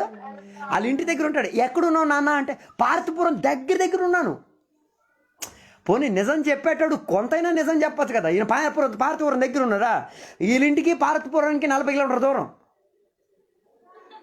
అంటే ఈ పోనీ చేసి నమ్మిన మంది ఈ విన్నిన వెంటే ఏమంటాడు, పార్వతీపురం దగ్గర అంటే ఈడేదో 15 కిలోమీటర్ల లోపల ఉన్నాడేమో అనుకుంటాడు. చూస్తే ఈ 40 కిలోమీటర్ల దూరంలో ఉన్నాడు. పచ్చబద్ధం. ఏంద్రా తమ్ముడు నీ చేతిలో ఏమైనా డబ్బులు ఉన్నాయరా అంటే ఏది డబ్బులు? ఏంద్రా తమ్ముడు ఏమైనా డబ్బులు ఉన్నాయంటే ఏది అన్నట్టు ఏదే నేను చూడలేదు. అప్పుడు చూస్తే పాకెట్లో ఎంత ఉంటుంది, 250 ఎంతో ఉంటుంది. అప్పుడు చెప్పాలి నాయన 250 ఉన్నాయి కానీ నేనేం చేయలేను, ఇప్పుడున్న ఈ పరిస్థితుల్లో నీకేం చేయలేను, ఇవ్వలేను. నేను ఏదో పలానా విషయం కోసం ఉంచాను, ఆ పని కానీ జరగకపోతే నీకు ఇస్తాను, ఇలా చెప్పచ్చు కదా. తమ్ముడు బేరం వచ్చిందిరా తమ్ముడు అంటే లేదండి, వీళ్ళు అస్సలు పుల్లు డల్ అండి, ఏ రూపాయి కూడా రాలేదు. హలో, యుద్ధం చేయడానికి వెళ్ళిన దేవుని బిడ్డ, నీ లోపల ఏముండాలి? సత్యం. నీ నడువు, హలో, నీ శరీర భాగాన్ని కలిపే కేంద్రం ఏమై తీరాలి? సత్యం సత్యం సత్యం. హలో, సత్యాన్ని కట్టుకో. సత్యాన్ని ఏం చేసుకో? కట్టుకుంటే ఏమవుద్ది? నీ ఒంటికి అది టైట్ అయిద్ది. అర్థం కాలే, మళ్ళీ చెప్తాను. అబద్ధం చెప్పాల్సిన పరిస్థితి వచ్చినప్పుడు సత్యం నిన్ను టైట్ చేస్తుంది, ఇరికిచ్చినప్పుడు నువ్వేం పలుకుతావు? సత్యమే పలుకుతావు. అది దేవుని బిడ్డ యుద్ధం చేయడానికి వెళ్ళిన లక్షణం. నాతో ఉన్నారా అందరూ? హలో, ఉన్నారా అందరూ? ఉన్నారు. ఓకే, స్తోత్రం, దేవునికి స్తోత్రం. హలో, నడుములో ఉన్న కట్టు నిన్నేం చేయాలి? టైట్ చేయాలి. అందుకే కదా మీరు పొలం పనికి అన్నీ వెళ్ళినప్పుడు ఏ కట్టు కడతారు? నడుముకు ఒక కట్టు కడతారు. ఎందుకు? ఆకలి రాకుండా ఉండడానికి. ఆ కట్టే నీకేం చేస్తుంది? ఏ పనైనా సులువుగా చేయించగలిగింది. అలాగైతే నీ యుద్ధం గెలిచి తీరాలా, నీ నడువులో ఉన్న కట్టు ఏం చేయాలి? టైట్ అవ్వాలి. ఈ రోజుల్లో కూర్చొని టైట్ చేయండి, నడువుని టైట్ చేయండి. ఎంత టైట్ చేయగలుగుతారో అంత టైట్ చేయండి. అలాగైతే నీ సంఘముతో, నీ ఆత్మీక అనుబంధముతో, నీవు దేవుని యొక్క బిడ్డగా ఉన్న కుటుంబములో ఏం చెయ్యొచ్చు? యుద్ధాలు గెలిచి రావచ్చు. అందుకే మొదటిది ఏంటి? నడువుకేముండాలి? సత్యమైన దట్టు కట్టి టైట్ చేసుకో. ఎంత టైట్ చేస్తావు? లూజ్ అస్సలు ఇవ్వకు. ఈ కాలంలో అందరికీ లూజే కావాలి. టైట్ ఎక్కర్లే. లూజు. హలో, దయచేసి లూజ్ అవ్వద్దు. లూజ్ అయిపోతే ఓడిపోతావు. అందుకే మొదటిది యుద్ధం చేయడానికి మొదటిది ఏం కట్టుకోవాలి? నడుము టైట్ చేసుకో, కట్టి టైట్ చేసేసుకో. తర్వాత చెప్పిన మాట, హలో, నీతి అన్న మహిమరుపుని ఏం చేసుకోవాలి? తొడుగుకోవాలి. ఎక్కడ? నీ రొమ్ము మీద. నీ రొమ్ము ఉన్నారా? నీ మెడ నుంచి ఎక్కడి వరకు? నడుము వరకున్న చోటుని ఏం చేయాలి? నీతి అన్న మహిమరుపుని ఏం చేసుకోవాలి? తొడుగుకోవాలి, కట్టేసుకోవాలి. ఎందుకు? అవతల నుంచే ఎవరైనా గుచ్చినా, అవతల నుంచి ఎవరైనా పొడిచినా ఏం కాకూడదు. నీ గుండె లోపల, నీ కడుపు లోపల, నీ మెడ నుంచి కిందకేం చేయకూడదు. ఏ హాని జరగకూడదు. ఉదాహరణకి ఎవడైనా నీ గొంతు కోసుకోవడానికి వచ్చినప్పుడు నీ దట్టి కరెక్ట్గా ఉందనుకో, జారిపోద్ది ఆడికత్తి. నీతి ఎవరిచ్చిన నీతి? దేవుడిచ్చిన నీతి. ఎక్కడుండాలి? నీ రొమ్ముని కాపాడుకోవాలి. ఉన్నారా? ఒకటి, నడుము భాగం టైట్ అయ్యింది. ఇప్పుడు ఎక్కడి నుంచి? నీ మెడ నుంచి. ఎక్కడి నుంచి? చూడండి, నా ముఖాన్ని చూడండి. మెడ నుంచి ఎక్కడి వరకు? నడుము వరకు ఏమొచ్చింది? నీతి అన్న మైమరుపు. దేవుడిచ్చిన నీతి. దేవుడు నిన్ను నీతి పరిచారు కదా, నీవు నీతిమంతుడై మారావు కదా. ఆ నీతియుక్తమైన దట్టిని ఏం చేసుకోవాలి? నీ శరీరావయాన్ని మొత్తం కాపాడే విధానంగా టైట్ అయి ఉండి తీరాలి. ఓకే, అది రెండోది. మూడోది చెప్తున్న మాట మీరు చూడండి. పాదములకు సమాధాన సువార్త హలో, నీ కాళ్ళకేముండి తీరాలి? సమాధాన సువార్త. అంటే నీ వెళ్ళిన ఇంట్లో సువార్త పరాలి, నీ వెళ్ళిన కుటుంబంలో సువార్త పారాలి, నీ కాళ్ళ ద్వారా సువార్తే చెప్పాలి. హలో, సిద్ధ మనస్సు. కొందరికి ఇది తెలియదు. ఏడ్ చెప్పడం, సువార్త చెప్పడం, సమాధానం చేయడం తెలీదు. ఇద్దరు కొట్టుకుంటే కావాలంటే ఇంకా కొద్దిగా వెన్నపోస్తారు. ఇద్దరు కొట్టుకుంటున్నారు. ఇద్దరు కొట్టుకున్నప్పుడు మీ అడుగు, నీవు సమాధానం చెందిన వాడైతే, నీవు సమాధాన సువార్త జోలు వేసుకొని వచ్చిన వాడైతే, ఇద్దరు కొట్టుకున్నారనుకో, నీ అడుగు అక్కడ పడేసరికి ఆ గొడవలు ఏమైపోతాయి? సమాధానం చేస్తుంది. కొందరాలాగా లేదు, ఇంకా కావాలంటే వెన్నపోతారు, ఇంకా నెయ్యిపోతారు. రే కొట్టేసుకుంటారా? హలో, నీ కాళ్ళకేమి? సువార్త కలిగిన సమాధానం. అంటే హలో, కాళ్ళకేముండాలి? సమాధానం. ఏముండాలి? ఇదే లేదు సమాధానం. హలో, దేవుడు సమాధానం నెత్తికి ఇవ్వలే, కాళ్ళకి ఇచ్చారు. ఎందుకో తెలుసా? ఎక్కడ నీవు అడుగు పెడితే అక్కడ ఏమై తీరాలి? సమాధానం ఉండి తీరాలి. యేసయ్య జన్మించిన కారణం కాబట్టి లోకం అంతటికి ఏం కలిగింది? సమాధానం. సమాధానం మాత్రం ఉంటే సరిపోదు, సమాధానంతో సువార్త కూడా ఉండాలి. ఈ కాలంలో ఉన్నోళ్ళు లోన సమాధానం ఉండదు కానీ ఊరంతా తిరిగి సువార్త చెప్పేస్తారు. పక్కనున్న సహోదరుడితో సమాధానం ఉండదు కానీ ఊరంతా తిరిగి సువార్తమ్మా, సువార్త అయ్యా. హలో, సమాధానంతో వెళ్ళు. అవతలున్న ఇంట్లో ఏ సమాధానం లేకపోతే నీ సాన్నిధ్యత అక్కడ ఏం చేస్తుంది? సమాధానాన్ని వ్యాపరింపజేస్తుంది. హలో, అందుకే కొన్నిసార్లు మీరు చూసారా, కొంత అభిషేకం చెందినవారు కొన్ని గొడవలైన కుటుంబానికి వెళ్ళి అడుగు పెట్టినప్పుడు ఒక సమాధానం వ్యాపరించింది. ఎప్పుడైనా అనుభవించారా? ఎప్పుడైనా అనుభవించారా? నాకు జవాబు కావాలి, అలిలే కాదు. అనుభవించారంటే అనుభవించారని చెప్పండి. కొంతమంది ప్రార్థనా వీరులు మన ఇంటికి వచ్చి అడుగు పెట్టేసరికి అదొక సమాధానం అనిపిస్తుంది. అవును కదా? కొందరితో మాట్లాడినప్పుడు అదో విధానమైన సమాధానం. అవునా?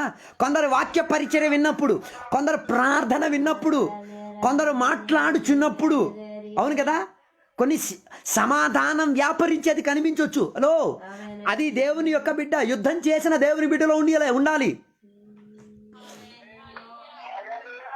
సమాధానము కలిగిన ఏముండాలి? జోలు ఉండాలి. ఈ కాలంలో చాలా మందికి జోళ్ళు లేవు, సమాధానం మాత్రమే, ఏం లేదు, సువార్త లేదు. ఒక మంచి సాక్ష్యం నేను చెప్తా. ఒక విశ్వాసి చర్చి ఎగ్గొట్టేసి తాగుబోతు అయిపోయాడు. ఒక విశ్వాసి చర్చి విడిచిపెట్టాడు. పాస్టర్ గారు చెప్పిన వాక్యాలు నచ్చగా ఈడేం చేశాడు? తాగడం మొదలెడితే తాగుబోతు అయిపోయాడు, ఫుల్ తాగుబోతు. ఒకరోజు ఈయన తాగేసి ఇలా ఊగు వచ్చినప్పుడు ఒక కుర్రోడు ఏం చేస్తున్నాడు? ఆత్మహత్య చేయడానికి ఒక గొయ్యి మీద నిలబడి ఉన్నాడు. ఈ కుర్రోడికి తాగుబోతు ఏం చెప్పాడు తెలుసా? యేసు దేవుడురా, ఏసయ్య తప్ప ఇంకెవరు దేవుడు లేదురా, ఏసయ్య అందరినీ క్షమించిన వాడురా, ఏసయ్య పాపాలు కడిగేవాడురా. తాగేసి ఉన్నాడు, సువార్త చెప్తున్నాడు. అంతా చెప్పిన తర్వాత, నాయనా నువ్వు ఆత్మహత్య చేసి ఏం చేయకూడదు, నువ్వు చచ్చిపోకూడదురా బాబు, నువ్వు బతకాలి, నీకు ఒక కుటుంబం ఉంది, నీకు ఒక భార్య ఉందే, నీకు పిల్లలు ఉన్నారు, నీకు అమ్మా నాన్న ఉన్నారు, ఎందుకురా నువ్వు చచ్చిపోయేది? ఆ సమయంలో చచ్చిపోయి ఎందుకురా నరకానికి వెళ్ళేది, పరలోకానికి వెళ్ళడానికి? అవునండి, నేను అలాగైతే నేను ఇలా అందరూ నాకు ఉన్నారు కాబట్టి నేనేం చేయను, ఆత్మహత్య చేయను. ఏం చేయాలంటే ఏం లేదు, ఎక్కడి నుంచి ఇలాగే తిన్నంగా వెళ్ళాము అనుకో, 4 వీధులు దాటిన తర్వాత అక్కడ మా పేస గారి ఇల్లు ఉంది, పైన చర్చి ఉంటుంది, కింద పేస గారి ఇల్లు, వెళ్ళి తలుపు కొట్టేసి చెప్పు నేను పంపించానని చెప్పు.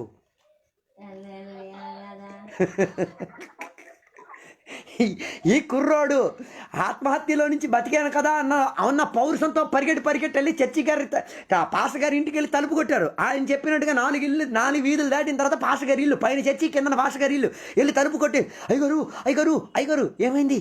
లేదండి, ఇప్పుడే నేను ఆత్మహత్య చేస్తుంటే ఈ సంఘంలో ఉన్న ఒక విశ్వాసే. ఎవరు? పలానా వ్యక్తి. ఓ, ఈయనకి అర్థం, అమ్మో తాగుబోతే.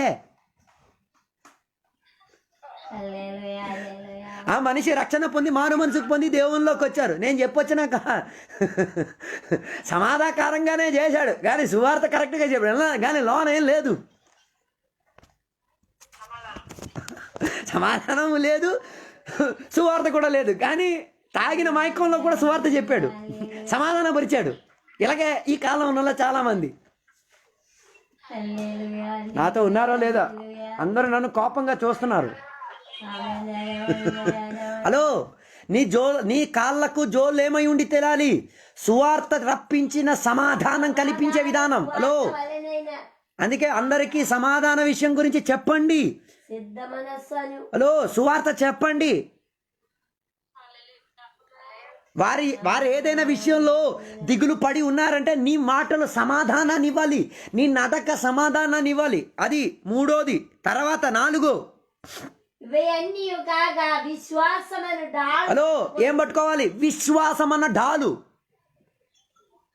ఉన్నారా? డాలు చిన్నది కాదు. ఒక మనిషి ఎంత ఎత్తున్నాడో అంత ఎత్తు. ఇప్పుడు మీరు 6 అడుగులు ఉన్నారనుకోండి, నేను 5 అడుగులు 10, 5, 10, 6 అడుగులు తీసుకుందాం. 6 అడుగులు ఉన్న ఒక మనిషికి డాలు ఎంత పెద్ద తెలుసా? 6 అడుగులు ఉన్న డాలు. చెప్పండి, ఎత్తగలుగుతాడా? అలాగైతే యుద్ధం చేసిన వాడు ఎత్తాలి. హల్లెలూయా. మనిషి బతికేది ఏని ద్వారా? క్రియల ద్వారా. అది నీవు మొయ్యలేని దానిని దేవుడు నీ చేత మొయ్యించడమే, అదే విశ్వాసం. హల్లెలూయా, హల్లెలూయా, హల్లెలూయా. హలో, నీవు 50 కిలోలు ఉంటే డాలు ఎన్ని కిలోలు ఉంటాయి? 60 కిలోలు ఉంటాయి.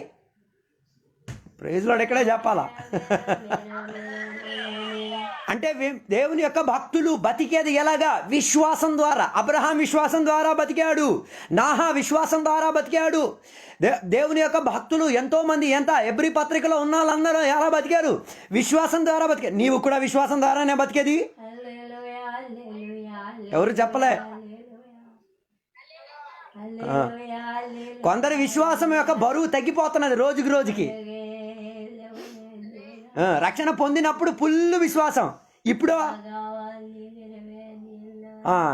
అన్ని విశ్వాసం మీద లేదు, క్రియల మీదే బతికేది. నేను ఉద్యోగానికి వెళ్తున్నాను, అందుకే నాకేం పర్లేదు, ఈ నెల సూపర్. ఒక్క వారం జ్వరం వచ్చింది అనుకో, విశ్వాసం అంతా వచ్చేస్తుంది. ప్రైజ్ లార్డ్ చెప్పట్లే. హలో, విశ్వాసం అన్న డాలు. హలో, అదేం చెయ్యాలి? యుద్ధం చేసే దేవుని బిడ్డలు ఏం చేసుకోవాలి? పట్టుకు తీరాలి, ఎత్తుకు తీరాలి. హలో, బైబిల్ చెప్తున్న మాట చెప్పండి. ఆవగించంత విశ్వాసం ఉంటే నీ ముందుగా కనిపించిన చెట్టు, నీ ముందుగా కనిపించిన కొండ ఏమవ్వచ్చు? అంటే ఆవగించ పెద్దదా చిన్నదా? ఆవగించ ఇంత చిన్నది, అలా 0.0076 మిల్లీమీటర్ చిన్నది. ఆ చిన్నది ఒక పెద్ద 2 కిలోమీటర్ ఎత్తుగా ఉన్న కొండను ఏం చేస్తుంది? కదిలించగలుగుతుంది.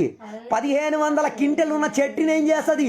తొలగించగలుగుతా. అలాగైతే నీ 6 అడుగులు ఎత్తు కలిగిన డాల్, విశ్వాసమైన డాల్ ఉంటే ఎంత గొప్ప గొప్ప సామ్రాజ్యాన్ని నీవేం చేయొచ్చు? కూల్చివేయొచ్చు.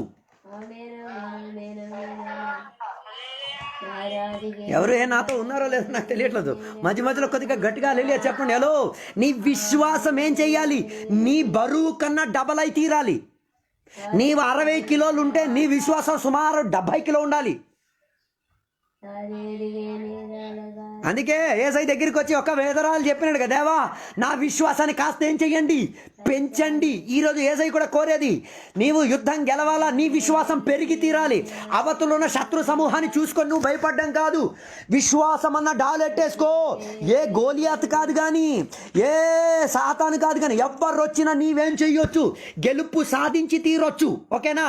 అది డాలు సంగతి. తర్వాత చెప్పిన మాట, దానిలో మీరు దుష్టుని అగ్ని బాణములు. హలో, డాలు ఉంటేనే దుష్టుల అగ్ని బాణములో నుంచి నీవేమయ్యేది? ఆర్పుటకు కాపాడుకోగలిగేది, ఆపుకోగలిగేది. శక్తిమంతుడు మంది లాగుదురు. హలో, ఆమేన్. డాలు ఉంటేనే ఏం చేయగలదు? ఏ అగ్నినైనా ఏం చేసేది? అగ్ని బాణములను అగ్నిలో వచ్చిన బాణాలన్నింటినీ కూడా ఆర్పగలిగేది. ఎందుకంటే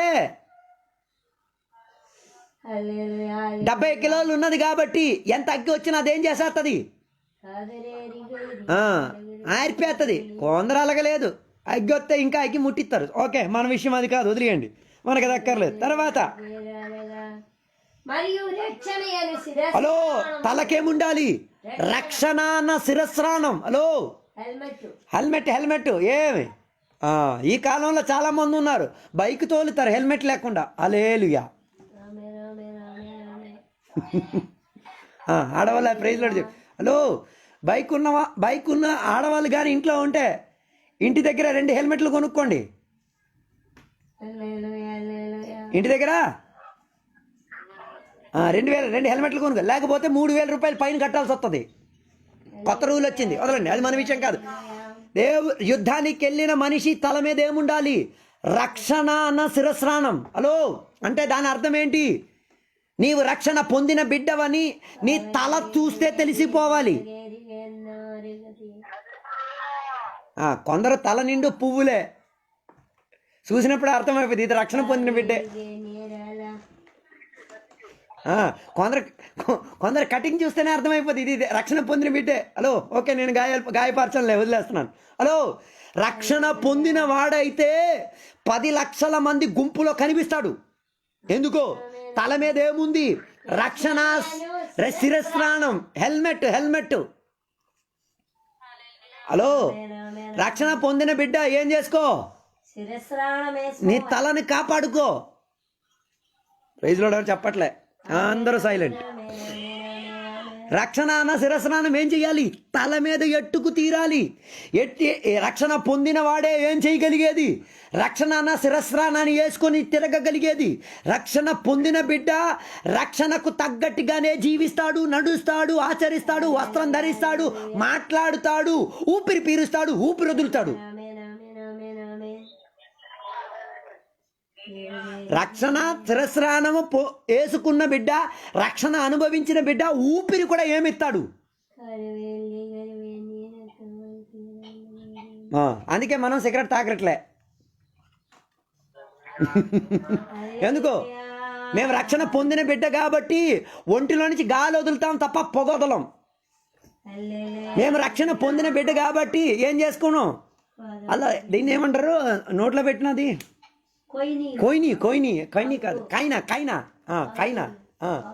కైనా బంగులు. తర్వాత ఇంకేటి అలా ఇంకొకటి ఏదో ఎరుపు రంగులు ఎలా రాస్తారా, దాని పేరు మనకు తెలియదు. గుడాకో ఏటో. ఓకే, వదలండి. ఏమి రాసుకొని పైసలు అయ్యగలడు. హలో, రక్షణ పొందిన వాడు కాబట్టి తినిన ఆహార సామగ్రిలే తినేది, తినన్న వస్తువులు మనం ఏం చెయ్యం? తినం. హలో, రక్షణ పొందిన బిడ్డ కాబట్టి మనం ఏం చెయ్యం? అవసరం కానీ సినిమాలు, సీరియళ్ళు ఏం చెయ్యం ఈ కంటి ద్వారా. రక్షణ పొందిన దేవుని బిడ్డ కాబట్టి క్రమముగా నడుస్తాం, క్రమముగా మాట్లాడుతాం, క్రమముగా అన్ని కార్యం చేసుకెళ్తాం. రక్షణ ఉంది కాబట్టి. చివరికి చెప్పిన మాట మీరు చూడండి. హలో, చివరికి నీ చేతిలో ఏముండాలి? వాక్యం అన్న ఖడ్గం. హలో, ఇప్పుడు చెప్పండి, మేము వాక్య పరిచర్య చేసే పాస్టర్ గారు కదా, వాక్యం ద్వారా నరకాలా నరకకూడదా? మీకు నొప్పి వచ్చినా నొప్పి రాకపోయినా నరకాల్సిన పని మాది కదా. మీరు అనుకుంటారు అయ్యగారు మీరు మాత్రం నరికితలే, కావాలని మీరు నరకండి. ఆదివారమో శుక్రవారమో ప్రార్థన జరిగిన అయ్యగారు నాకు ఒక 10 నిమిషాలు నేను నరుకుతాను, లేకండి. మేము మీకు స్వేచ్ఛ కలిపి పేలుస్తున్నాం, లెగిచ్చి నరకండి. వేదన కలుగుతున్నది, బాధ కలుగుతున్నది చెప్పిన విశ్వాసాలుగా నేను చెప్పేది. అయ్యో, మీరు నరకండి. నా పని మాత్రం కాదు, మీ పని కూడా. ఎందుకంటే యుద్ధం చేసేది మీరు కూడా, నేను కూడా. నేను యుద్ధం చేస్తున్నాను కాబట్టి మీరు మాతో కలిసి యుద్ధం చేసేటప్పుడు మీరు ఓడిపోకూడదు, నేను ఓడిపోకూడదు. దానికోసమే మనం ఏం చేసేది, మీకు తయారు చేసేది. తయారు చేసినప్పుడు మీరేం చెప్తున్నారు, అయ్యగారు మమ్మల్ని కావాలని చూసి కొట్టారు, అయ్యగారు గాయపరిచారు. అయ్యగారు హలో, నేను గాయపరిచింది ఎందుకు? సరవడానికే. అందుకే ఇక్కడ వాక్యం చెప్తున్నది ఏం తెలుసా, ఆత్మ కలిగిన ఏముండాలి, దేవుని వాక్యం. వాక్యం ఆత్మ ఖడ్గంలో వాక్యం ఎలాగా, వాక్యంగా వెళ్తా పని చేయదు. అదేం చేయాలి, ఆత్మ రూపిగా వెళ్ళి ఏం చేయాలి, నరకాలి. అప్పుడే యుద్ధం గెలిచేది. ఉన్నారా? యోనాతాను యుద్ధం గెలవడానికి ఉన్న కారణం ఏంటో తెలుసా, యుద్ధోపకరణాలు ఉండి వెళ్ళాడు. మిగతా వాళ్ళు ఎవ్వరి చేతిలో యుద్ధోపకరణాలు లేవు. హలో, ఇప్పుడు చెప్పండి, సంఘము, సంఘ బిడ్డలు, సేవకులు అందరూ ఎలా గెలవాలి? యుద్ధోపకరణాలతో వెళ్ళి గెలవాలి. మళ్ళీ ఒక్కసారి చెప్పుకెళ్తాను. నడుముకి ఏముండాలి, సత్యమన్న కట్టు. హలో, కట్టు టైట్ చేయి, సత్యం టైట్ చేయి. రెండోది ఏముండాలి, నీతి అన్న మైమర్పు మెడ నుంచి ఎక్కడి వరకు, నడుము వరకు ఉండి తీరాలి. తర్వాత 3 కాళ్ళకి ఏముండాలి, కాళ్ళకున్న జోడు ఎక్కడి వరకు ఉండి తీరాలి, ముడుకు వరకు ఉండి తీరాలి. ముడుకు చెప్పులు అంత టైట్గా ఉండాలి. సువార్త ఏం చేయాలి, కాళ్ళకుండి తీరాలి. వెళ్ళిన చోట్ల సమాధానం వ్యాపరించాలి. తర్వాత విశ్వాసం అన్న డాలు, అంటే నీవు 60 కిలోలు అయితే 70 కిలోలు ఉండాలి నీ విశ్వాసం అన్న డాలు. తర్వాత ఏమి ఉండాలి, రక్షణ అన్న శిరస్రాణం. చివరికి దేవుని వాక్యం అన్న ఖడ్గం. ఓకేనా? అన్ని శరీర అవయాలు కప్పబడింది కదా.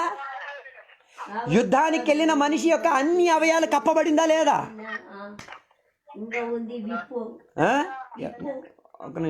హలో, అందరూ వింటున్నారా? ముగించేస్తున్నాను, టైం అయిపోయింది, ముగించేస్తున్నాను. అన్ని అవయాలు కప్పబడిందా లేదా? ఒక్క అవయం కప్పబడలే, నీ బీపీ వెనక్కున్న భాగం బీపే కదా నీది, బీపు. దానికి మాత్రం లేదు. ఏటి? ఏవీ లేవు. అంటే దాని అర్థం నువ్వేం కాకూడదు, వెనక్కి అయిపోకూడదు, వెనక్కి తిరిగిపోకూడదు.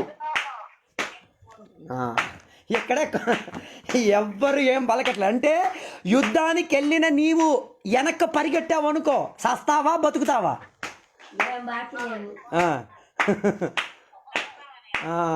అందుకే యేసయ్య కొరకు నిర్ణయించి రక్షణ పొంది, బాప్తిసం పొంది, అభిషేకం పొంది దేవుని కొరకు జీవించిన బిడ్డ వెనక్కైపోకూడదు.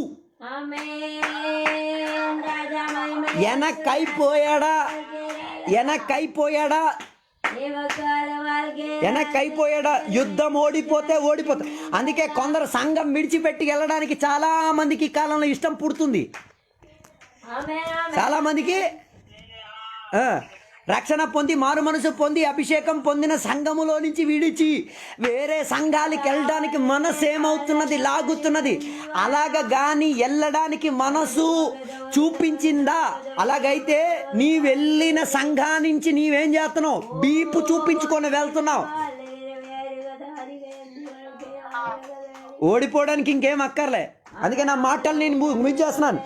యోనాతానికి కలిగిన గొప్ప పదివేంటో తెలుసా? యుద్ధోపకరణాలు పట్టుకొని, నాన్న చేతిలో ఉన్న అదే యుద్ధోపకరణాలు యోనాతాను చేతిలో కూడా ఉండి శత్రు సామ్రాజ్యములోకి వెళ్ళి సాతాను సమూహానికి వ్యతిరేకంగా నిలబడి పోటీ చేసి, యుద్ధం చేసి, వారికి కలిగిన వాటిని అన్నిటిని కూడా ఆక్రమించి సంపాదించినట్టుగా ఈ కాలంలో వాక్యం ఆలకించిన ప్రియ దేవుని బిడ్డలారా, నీ కుటుంబ వ్యతిరేకంగా వచ్చుచున్న పోటు, నీ పిల్లల వ్యతిరేకంగా వచ్చుచున్న పోరాటాలు, నీ సంఘం వ్యతిరేకంగా వచ్చుచున్న పట్టుదలలు, నీ ఆత్మిక జీవితాన్ని అడ్డగించుచున్న దానిని నీవు వ్యక్తిపరంగా యుద్ధోపకరణాలు వేసుకుంటూ యుద్ధానికి బయలుదేరు. మళ్ళీ ఒకసారి చెప్తాను, ఒంటరిగా యుద్ధానికి వెళ్ళొద్దు. ఒంటరిగా యుద్ధానికి వెళ్ళొద్దు. ఒంటరిగా యుద్ధానికి వెళ్ళొద్దు. ఏం చేయాలి? ఆత్మిక సమూహంతో కలిసి వెళ్ళండి.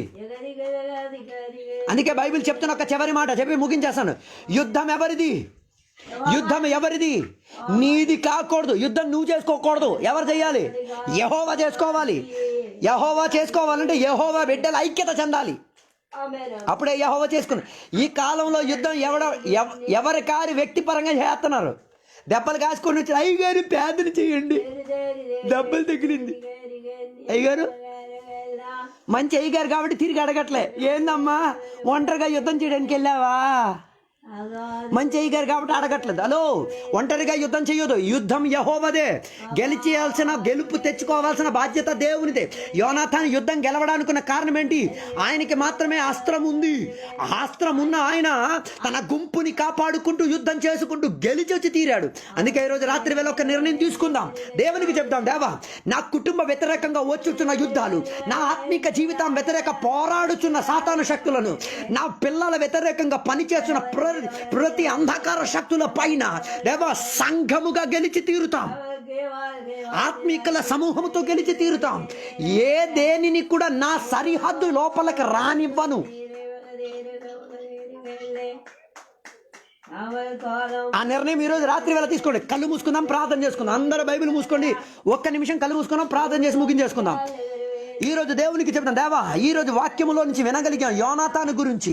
యోనాతాను తన కుటుంబం పట్ల, తన నాన్న పట్ల విధేయత చూపించి జీవించిన విధానంగా మేము కూడా జీవిస్తాం. దేవా యోనాతాను యుద్ధం చేసుకొని తన చేతిలో నుంచి కోల్పోయిన వాటిని తిరిగి సంపాదించుకున్నట్టుగా తనకు కలిగిన అస్త్రములను ధరించుకుంటూ అధిక వేగతతో దేవుని యొక్క సమూహాన్ని, దేవుని యొక్క ఆత్మీకుల అనుబంధాన్ని ఏం చేశాడు? యుద్ధోపకరణాలతో యుద్ధానికి వెళ్ళి గెలిచే వచ్చాడు. తన కుటుంబాన్ని గెలిచాడు, తన ఆత్మీకతను గెలుచుకున్నాడు, తన పిల్లలను గెలుచుకున్నాడు, తనకున్న సంపాదనను గెలుచుకున్నాడు, తనకున్న వాటిని అన్నిటినీ కూడా యుద్ధోపకరణాలతో యుద్ధం చేసి సంపాదించిందే. ఈరోజు రాత్రి వేళ పరిశుద్ధాత్మ దేవుడు మీకు ఒక మంచి సమయాన్ని, సన్నివేశాన్ని ఇచ్చింది. దేవునికి చెప్పండి, దేవా నేను యుద్ధోపకరణాలతో నన్ను సిద్ధపరచండి దేవా అని దేవుని సన్నిధిలో ఒప్పుకోండి. ప్రార్థన చేయబోచున్నాను. కృప కలిగిన దేవా నీకు వందనాలు తెలియబోతున్నాం. దేవా ఈరోజు రాత్రి వేళ దేవా నీ సన్నిధులు నీ వాక్యోపదేశముతో దేవా ప్రియ దేవుని యొక్క బిడ్డలతో సూటిగా మాట్లాడడానికి ఒక మంచి అవకాశాన్ని, సన్నివేశాన్ని ఏర్పరిచినందుకు దేవునికి వందనాలు తెలియబోతున్నాం. దేవా ఈ రోజు నుంచి వాక్యోపదేశములో యోనాతాను గురించి నేర్చుకురావడానికి దేవా నీవు సహాయపరిచిన విధానం కాబట్టి వందనాలు. యోనాతాను తన నాన్నతో కలిసి, తన నాన్నతో అనుబంధముతో పెట్టుకుంటూ దేవ ఆత్మీక పోరాటములో గెలుచుకుంటూ అనేక దానిని ఫిలిస్తీన్ల సామ్రాజ్యాన్ని కూల్చివేస్తూ గెలిచి వచ్చినట్లుగా దేవ మేము కూడా మా కుటుంబంతో కలిసి మా అమ్మ నాన్నలకు గౌరవం ఇచ్చి మా పెద్దరికాన్ని విలువిచ్చుకుంటూ దేవా గెలిచొచ్చి తీరుతామని నిర్ణయం తీసుకుంటున్నాం దేవా.